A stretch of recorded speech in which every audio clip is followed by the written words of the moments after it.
Hello दोस्तों, हम start कर रहे हैं पॉलिटी भारतीय राज्य व्यवस्था घटना चक्र 2026 न्यू एडिशन। ठीक है। आप सब प्लीज़, आपसे रिक्वेस्ट है कि इसको भी देखते रहिएगा। मैं एम लक्ष्मीकांत की बुक से भी पढ़ा रही हूँ, एक एक चैप्टर वहाँ से कराऊंगी और यहाँ से ये MCQ कंप्लीट होगा हमारा। ये 2026 का है, जिसमें 1990 से 2026 तक के प्रश्न पत्र शामिल हैं। ये वनडे एग्जाम के लिए भी इम्पॉर्टेंट है और यूपी PCS के लिए भी इम्पॉर्टेंट है। तो आप लोग से रिक्वेस्ट है कि इसके ये MCQ प्लीज़ आप देखते रहिएगा, जिससे हमारा कॉन्सेप्ट क्लियर होता जाए।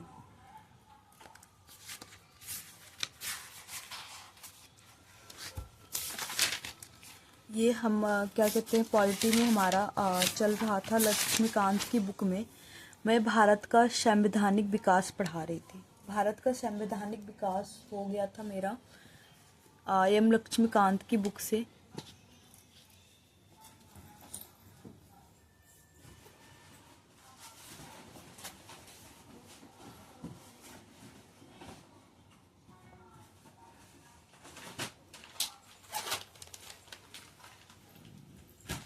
सॉरी, एक्चुअली मुझे थोड़ा सा काम आ गया था, इसलिए मैं चली गई थी। तो हमारा जो है एम लक्ष्मीकांत की पॉलिटी में मेरा फर्स्ट चैप्टर भारत का संवैधानिक विकास कंप्लीट हो गया था, जिसमें कंपनी का शासन और ताज का शासन था। आज हम इसका MCQ स्टार्ट करेंगे भारत का संवैधानिक विकास में। ठीक है, इसका फर्स्ट चैप्टर में एक एक लेके चलती रहूँगी।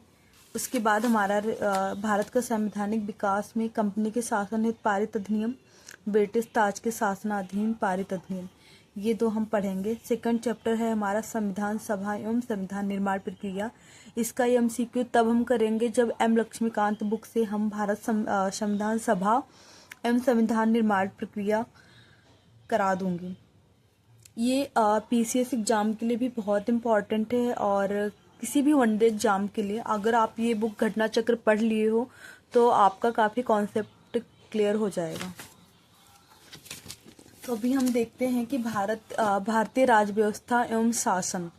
ठीक है, इसका भारत का संवैधानिक विकास पढ़ेंगे। भारत का संवैधानिक विकास ईस्ट इंडिया कंपनी के शासन हेतु पारित ब्रिटिश संसदीय अधिनियम 1773 से 1853, ब्रिटिश ताज के शासनाधीन पारित अधिनियम 1858 से 1947। ये MCQ से पहले हम कुछ नोट्स पढ़ेंगे जो हमारे MCQ में बहुत इम्पॉर्टेंट है। जिसे ये नोट्स हमारा है, ब्रिटिश संसद ने 1773 की रेगुलेटिंग एक्ट के द्वारा बंगाल के गवर्नर को बंगाल का गवर्नर जनरल पद नाम दिया। 1773 के रेगुलेटिंग एक्ट के द्वारा बंगाल के गवर्नर को बंगाल का गवर्नर जनरल पद नाम दिया गया एवं उसकी सहायता के लिए एक 4 सदस्यीय कार्यकारी परिषद का गठन किया गया, जिनका कार्यकाल 5 वर्ष रखा गया। आप लोग को थोड़ा बहुत याद भी आ रहा होगा। अगर आप लोग को नहीं याद आ रहा है तो आपसे रिक्वेस्ट है कि हमारे पॉलिटी प्लेलिस्ट में जाके थोड़ा सा कॉन्सेप्ट क्लियर कर लें। बहुत लंबा वीडियो नहीं बनाया मैंने, बस 15 मिनट, 20 मिनट, 14 मिनट ऐसे ही वीडियो बने हैं। एक एक दो दो उसमें अधिनियम हैं जो आप इजीली देख सकते हैं। तो जो बंगाल का गवर्नर जनरल पद नाम दिया गया है, उसकी सहायता के लिए एक 4 सदस्यीय कार्यकारी परिषद का गठन किया गया, जिनका कार्यकाल 5 वर्ष रखा गया। इस एक्ट के अनुसार वारेन हेस्टिंग्स बंगाल का प्रथम गवर्नर जनरल बना तथा फ्रांसिस क्लेवरिंग, मानसन और बारवेल काउंसिलिंग के सदस्य नियुक्त हुए। यानी ये 4 सदस्यीय कार्यकारी परिषद बना था, जिसमें पहला जो हमारा गवर्नर जनरल वारेन हेस्टिंग्स बना बंगाल का, और जो अन्य सदस्य थे फ्रांसिस क्लेवरिंग, मानसन और बारवेल काउंसिलिंग के सदस्य नियुक्त हुए। सा परिषद गवर्नर जनरल को बंगाल में फोर्ट विलियम की प्रेसिडेंसी के सैनिक एवं असैनिक शासन का अधिकार दिया गया तथा इसे प्रमुख मामलों यथा जैसे विदेश नीति में मद्रास और बम्बई की प्रेसिडेंसियों का अधीक्षण भी करना था। इस एक्ट के तहत कलकत्ता में 1774 ईस्वी में एक उच्चतम न्यायालय की स्थापना की गई। उच्चतम न्यायालय की स्थापना कलकत्ता में 1773 रेगुलेटिंग एक्ट के द्वारा की गई, जिसमें एक मुख्य न्यायाधीश और 3 अन्य न्यायाधीश थे, यानी इसमें भी 4 थे, एक मुख्य न्यायाधीश और 3 अन्य न्यायाधीश। कंपनी के कर्मचारियों को निजी व्यापार करने तथा भारतीयों से उपहार लेने से प्रतिबंधित किया गया। यानी कंपनी के कर्मचारियों को निजी व्यापार करने, जो कंपनी के कर्मचारी थे उनको वो लोग कोई अपना व्यापार नहीं कर सकते थे तथा भारतीयों से उपहार लेने से प्रतिबंधित किया गया। यानी अगर कोई भारतीय भी कंपनी के अंडर काम कर रहे हैं या विदेशी कोई कंपनी के अंडर काम कर रहे हैं तो उनको भारतीयों से उपहार लेने से प्रतिबंधित किया गया। अब हमारा सेकंड है पीट्स इंडिया एक्ट 1784। इसको भी मैंने पहले पढ़ा रखा है। इसके द्वारा पीट्स इंडिया एक्ट 1784 द्वारा कंपनी के राजनीतिक और व्यापारिक कार्यों का पृथक्करण किया गया। कंपनी के राजनीतिक और व्यापारिक कार्यों को पृथक्करण किया गया। इस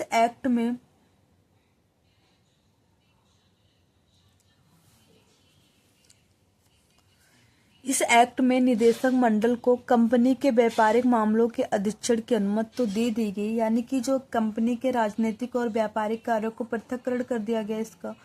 इस एक्ट में निदेशक मंडल को कंपनी के व्यापारिक मामलों के अधीक्षण की अनुमति तो दे दी गई, परंतु राजनीतिक मामलों के प्रबंधन के लिए नियंत्रण बोर्ड का गठन किया गया।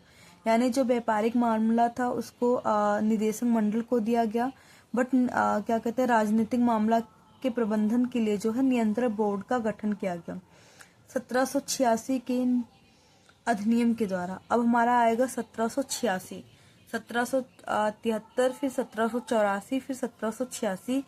इसके 1784 द्वारा जो है राजनीतिक और व्यापारिक कार्यों का पृथक्करण किया गया। व्यापारिक कार्यों को निदेशक मंडल और राजनीतिक कार्यों के लिए जो है नियंत्रण बोर्ड का गठन किया गया। 1786 के अधिनियम के द्वारा गवर्नर जनरल को विशेष परिस्थितियों में अपनी परिषद के निर्णय को निरस्त करने अथवा लागू करने का अधिकार प्रदान किया गया। यानी जो 1786 का एक्ट था, इसके द्वारा गवर्नर जनरल को विशेष परिस्थितियों में अपनी परिषद के निर्णय को निरस्त करने अथवा लागू करने का अधिकार प्रदान किया गया। गवर्नर जनरल को प्रधान सेनापति की शक्तियां भी प्रदान की गई। ये दोनों अधिकार सर्वप्रथम लॉर्ड कॉर्नवालिस ने प्राप्त की। यानी कि जो ये अधिकार थे वो सबसे पहले लॉर्ड कॉर्नवालिस को मिला 1793 के चार्टर एक्ट के अंतर्गत। अब हमारा 1793 पढ़ेंगे। 1793 के चार्टर एक्ट के अंतर्गत कंपनी के अधिकारों को 20 वर्ष के लिए बढ़ा दिया गया। 1793 के चार्टर एक्ट के अंतर्गत कंपनी के अधिकारों को 20 वर्ष के लिए बढ़ा दिया गया। 1813 के चार्टर एक्ट द्वारा पहली बार भारतीयों की शिक्षा पर प्रतिवर्ष 1 लाख रुपए खर्च करने का उपबंध किया गया। 1813 का जो चार्टर एक्ट था उसमें पहली बार भारतीयों की शिक्षा पर प्रतिवर्ष 1 लाख रुपए खर्च करने का उपबंध किया गया। कंपनी के भारतीय व्यापार के एकाधिकार को समाप्त कर दिया गया। 1813 चार्टर एक्ट के द्वारा जो कंपनी के भारतीय व्यापार के एकाधिकार को समाप्त कर दिया गया। यद्यपि चीन के साथ तथा चाय के व्यापार पर उसका एकाधिकार बना रहा।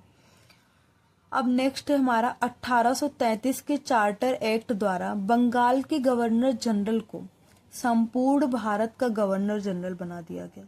1833 के चार्टर एक्ट के द्वारा बंगाल के गवर्नर जनरल को संपूर्ण भारत का गवर्नर जनरल बना दिया गया। और सर्वप्रथम बंगाल का गवर्नर जनरल कौन बना था? Warren Hastings. इस चार्टर एक्ट की धारा 87 के अनुसार कोई भी भारतीय केवल धर्म, जन्मस्थान, वंश और वर्ण के आधार पर सरकारी सेवा के लिए अयोग्य नहीं समझा जा सकता था। देश की शासन प्रणाली का केंद्रीकरण कर दिया गया। लॉर्ड विलियम बेंटिंग भारत का प्रथम गवर्नर जनरल बना। कंपनी के समस्त व्यापारिक कार्य समाप्त कर दिए गए जो निदेशक मंडल को सौंपे गए थे तथा भविष्य में उसे केवल राजनीतिक कार्य ही करने थे। गवर्नर जनरल की परिषद में एक कानूनी सदस्य, चौथा सदस्य को सम्मिलित किया गया। सर्वप्रथम मैकाले को कानूनी सदस्य के रूप में शामिल किया गया। इस एक्ट के तहत सपरिषद गवर्नर जनरल को पूरे भारत के लिए कानून बनाने का अधिकार प्रदान किया गया था। इसी एक्ट में नियुक्तियों के लिए योग्यता को मानदंड अपनाकर भेदभाव के आधार पर अयोग्यता का निषेध किया गया। अब हम पढ़ेंगे 1853 के चार्टर एक्ट द्वारा विधायी शक्तियों को कार्यपालिका शक्तियों से पृथक करने की व्यवस्था की गई। विधायी शक्तियों को कार्यपालिका शक्तियों से पृथक करने की व्यवस्था की गई। विधि निर्माण हेतु गवर्नर जनरल की विधायी परिषद की स्थापना की गई, जिसे आगे चलकर भारतीय विधान परिषद के नाम से जाना गया। सिविल सेवकों की भर्ती एवं चयन हेतु खुली प्रतियोगिता का शुभारंभ किया गया 1813 के चार्टर एक्ट के द्वारा।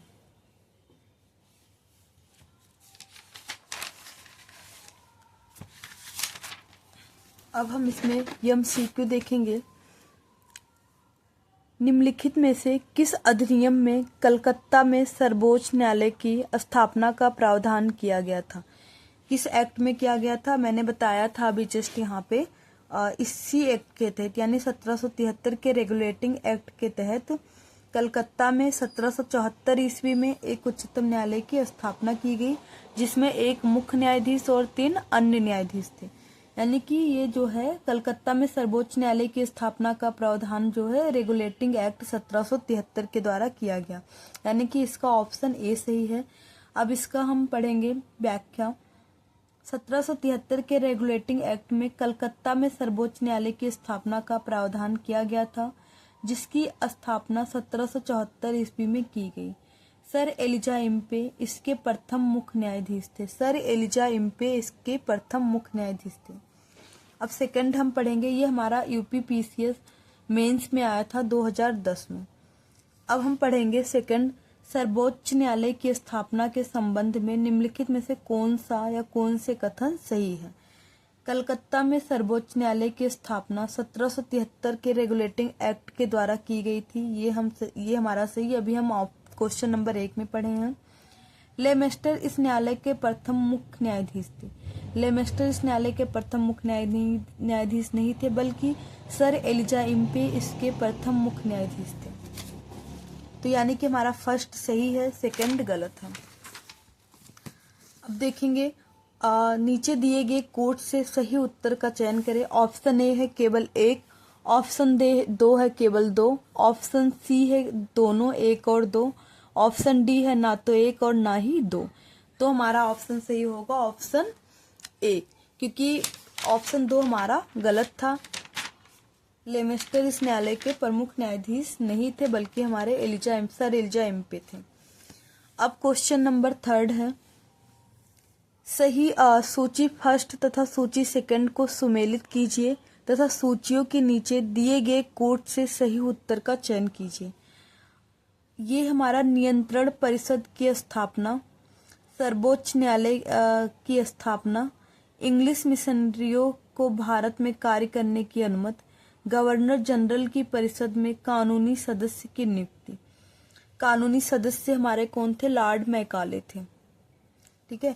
अब हमें ये तो हमें इजली आता है, सर्वोच्च न्यायालय की स्थापना तो ये तो हुआ था रेगुलेटिंग एक्ट 1773। बी का पहला सही है, तो हम इसमें देखेंगे बी का 2 है, ये नहीं सही है। बी का 2 है, ये नहीं सही। बी का 4 है, ये नहीं सही है। तो बी का 1 हमारा बी ऑप्शन में ही है। अब हमें कहीं और देखने की जरूरत नहीं है। अब ए का नियंत्रण परिषद की स्थापना, पिट्स का भारतीय अधिनियम 1784 में स्थापना हुआ था। सर्वोच्च न्यायालय की स्थापना नियामक अधिनियम 1773, यानी कि इसका 1 है। इंग्लिश मिशनरियों को भारत में कार्य करने की अनुमति, तीसरा है चार्टर अधिनियम 1813 में। गवर्नर जनरल की परिषद में कानूनी सदस्य की नियुक्ति, चार्टर अधिनियम 1833 में। नियामक अधिनियम 1773, सर्वोच्च न्यायालय की स्थापना, पिट्स का भारतीय अधिनियम 1784, नियंत्रण परिषद की स्थापना, चार्टर अधिनियम 1813, इंग्लिश मिशनरियों को भारत में कार्य करने की अनुमति तथा चार्टर अधिनियम 1833 गवर्नर जनरल की परिषद में कानूनी सदस्य की नियुक्ति से संबंधित है। क्वेश्चन नंबर 4 हमारा है, निम्नलिखित में से किन से भारत में अंग्रेजी शिक्षा की नींव पड़ी? 1813 का charter act, general committee of public instruction 1823, प्राच्य विद एवं आंग्ल विद विवाद। तो इसका नीचे दिए गए कोड का प्रयोग कर सही उत्तर का चयन करें। ऑप्शन ए 1 और 2, ऑप्शन बी 2, ऑप्शन सी 1 और 3, ऑप्शन डी 1, 2, 3। तो इसमें हमारा ऑप्शन डी सही है, 1, 2 और 3। ईस्ट इंडिया कंपनी ने ओरिएंटल शिक्षा की प्रचलित प्रणाली को प्रोत्साहित किया। यह IAS प्री 2018 में आया हुआ क्वेश्चन है। ईस्ट इंडिया कंपनी ने ओरिएंटल शिक्षा की प्रचलित प्रणाली को हतोत्साहित किया तथा पश्चिम शिक्षा और अंग्रेजी भाषा को बढ़ावा दिया। यानी कि कंपनी ने ओरिएंटल शिक्षा की प्रचलित प्रणाली को, यानी कि जो हमारा हिंदी था, हमारे मातृभाषा था, उसका हतोत्साहित किया तथा पश्चिमी शिक्षा और अंग्रेजी भाषा को बढ़ावा दिया। 1813 के चार्टर अधिनियम में भारत में शिक्षा के प्रसार के लिए प्रतिवर्ष 1 लाख रुपए खर्च करने के प्रावधान को अपनाया गया। 1823 ईस्वी में general committee of public instruction का गठन किया गया, जिसका मुख्य जिम्मेदारी शिक्षा के लिए 1 लाख रुपए के अनुदान की थी। समिति में 10 यूरोपीय सदस्य थे, जिसमें आंग्ल एवं प्राच्य दोनों शिक्षा माध्यमों के समर्थक शामिल थे। आंग्ल शिक्षा के समर्थकों के नेता ट्रेविलियन थे, जबकि एसटी प्रिंसेप प्राच्य शिक्षा के समर्थकों के नेतृत्व थे।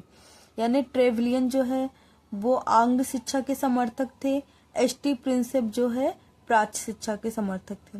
इसके बाद governor general Lord William Bentinck 1828 से 1835 के शासनकाल में 7 मार्च 1835 को लॉर्ड मैकाले के प्रस्ताव को स्वीकृत कर भारत में अंग्रेजी को उच्च शिक्षा का माध्यम बनाया। कौन बनाया था? लॉर्ड विलियम बेंटिंक के शासनकाल में 7 मार्च 1835 को लॉर्ड मैकाले के प्रस्ताव को स्वीकृत कर भारत में अंग्रेजी उच्च शिक्षा का माध्यम मान लिया गया। किसके शासनकाल में? Lord William Bentinck. और किसने किया? लॉर्ड मैकाले ने। किस अधिनियम के द्वारा ब्रिटिश संसद ने चाय और चीन के साथ व्यापार को छोड़कर ईस्ट इंडिया कंपनी के भारत के साथ व्यापारिक एकाधिकार को समाप्त कर दिया? 1813 का चार्टर अधिनियम। 1813 के चार्टर अधिनियम के माध्यम से ब्रिटिश संसद ने चाय के व्यापार और चीनी के साथ व्यापार को छोड़कर ईस्ट इंडिया कंपनी के भारत के साथ व्यापारिक एकाधिकार को समाप्त कर दिया, जबकि 1833 के चार्टर अधिनियम द्वारा कंपनी के समस्त व्यापारिक कार्य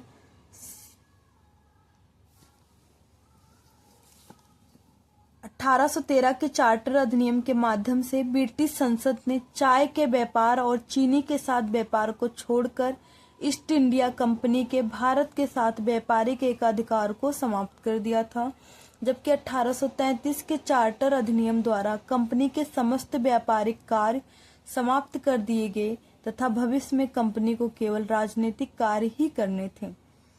ब्रिटिश संसद के किस अधिनियम ने भारत में व्यापार एवं ईस्ट इंडिया कंपनी के एकाधिकार को समाप्त कर दिया? ये था हमारा 1813 का चार्टर एक्ट, जो अभी हम 5th क्वेश्चन में पढ़े हैं। क्वेश्चन नंबर 7 है हमारा, चार्टर एक्ट 1813 के संबंध में निम्नलिखित कथनों पर विचार कीजिए। इसने भारत में ईस्ट इंडिया कंपनी के व्यापार एक आधिपत्य को चाय का व्यापारिक तथा चीन के साथ व्यापार को छोड़कर समाप्त कर दिया। ये हमारा सही है। इसने कंपनी द्वारा अधिकार में लिए गए भारतीय राज्य क्षेत्रों पर ब्रिटिश राज क्राउन की संप्रभुता को सुदृढ़ कर दिया। भारत का राजस्व अब ब्रिटिश संसद के नियंत्रण में आ गया। 3rd गलत है हमारा। इसका हम एक्सप्लेनेशन देखेंगे, व्याख्या देखेंगे।